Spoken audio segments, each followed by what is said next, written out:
Величествените градини на кинескиот цар беа прочуени низ целиот свет и многу песни и книги беа напишани за нив. Еден ден царот прочита дека според многумина најубавото нешто во неговите градини бил еден славеј со прекрасен глас. Сакам да ја слушнам таа птица од која сечие срце затреперува, извика царот и нареди да му ја донесат птицата да пее во неговата палата. Славејот пееше толку милозвучно што го трогна царот до солзи. Сакајќи да му се заблагодари, царот му понуди злато и скапоцени камења. Но славејот му одговори: солзите кои ги проронивте за мене се највредната награда. Царот потоа нареди славејот да живее во палатата, така што секогаш ќе може да го развеселува со неговата песна.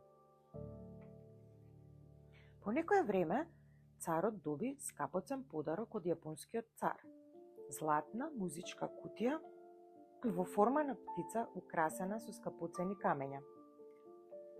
Без двоумење, тој ги собра неговите најблиски советници и им рече да ги соочат двете птици и да одлучат која има помелодичен глас. Тој објави: донесете ги двете птици да пеат и по убавата песна нека победи. Механичката птица пееше без грешка, а кога му дојде редот на вистинскиот славеј, сите забележаа дека тој одлетал. Царот го нарече страшливец и предавник и нареди никој веќе да не го споменува неговото име. Потоа нареди да ја стават механичката птица на масичката до неговиот кревет, за да му пее и дење и ноќе. Помина време и еден ден, поради расипан механизам, скапата машина престана да пее. Царот падна во очај и толку се разболе, што не можеше веќе да стане од креветот. Со време, неговата болест стана толку сериозна, што сите очекуваа дека секој миг ќе умре.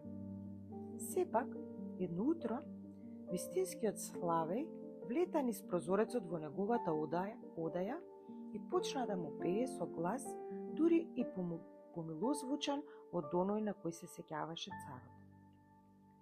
Срцето на царот се исполни со радост, а неговата снага брзо закрепна од болеста, па тој извика: ти ми го врати животот, како можам да ти се одолжам? А славејот му одговори без двоумење: солзите кои тогаш ги проронивте се уште се највредната награда за мене. Пред да одлета, птицата му вети на царот дека ќе доаѓа секој ден да му пее, доколку тој ја чува тајната за причината за неговото чудесно брзо оздравување.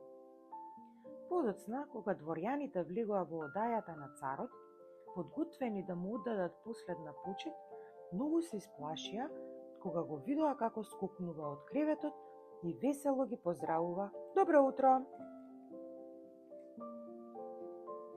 За повеќе интересни приказни, бајки и сказни, како и за подршка и подобрување на каналот, ве молам стиснете subscribe.